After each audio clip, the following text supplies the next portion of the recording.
Not only do we need to stop being naked on the internet, we need to stop being naked in movies. We need to stop being naked in music videos.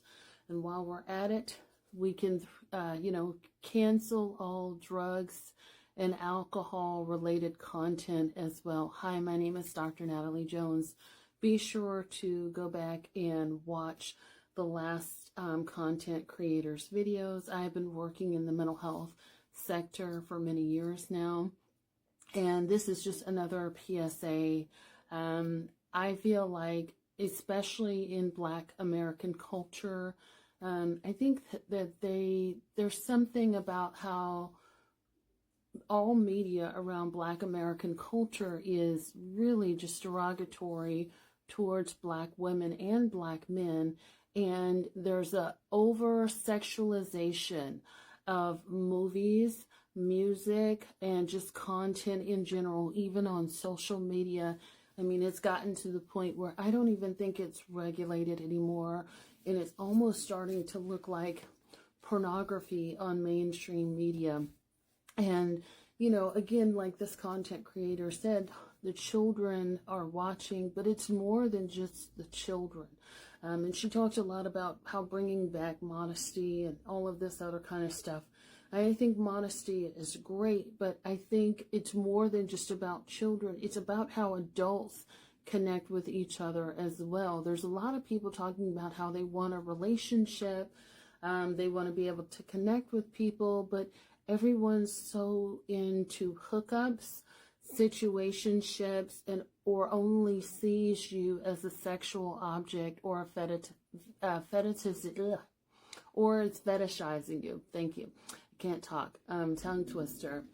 This is a common complaint of Black women. Like, I don't know if this person is really into me, or is this person just fetishizing me? And then, we sleep together quickly.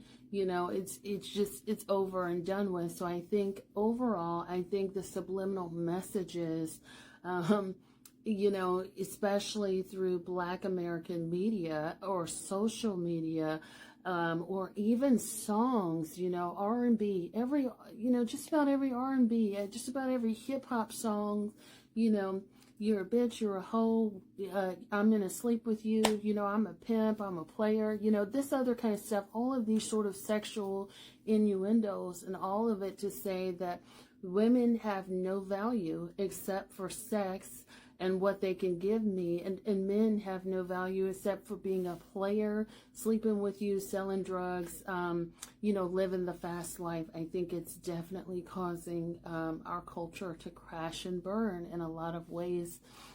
And it's so much so that it's like, it becomes normal to listen to, what I call trash now. And honestly, I'm just not going to sugarcoat it.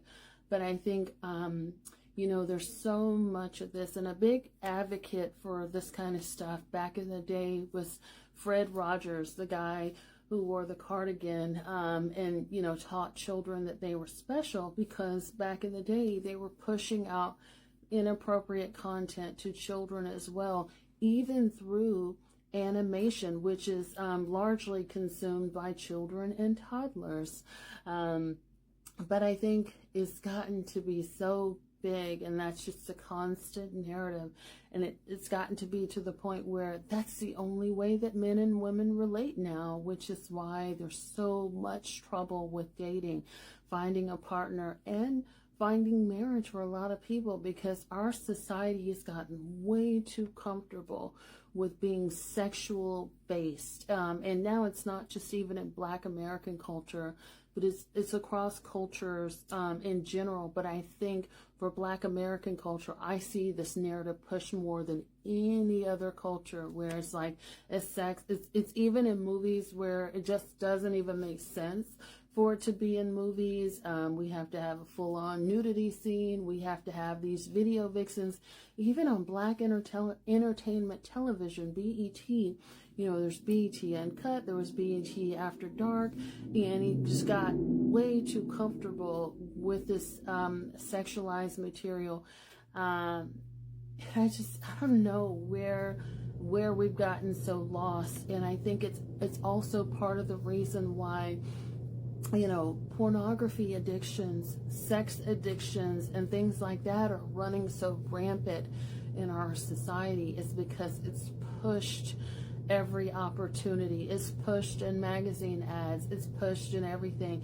And when you don't have that, you have drugs, you have alcohol, you have all of these things, and it's like, that's not what my day-to-day looks like. It's certainly not what the day-to-day looks like of many other people.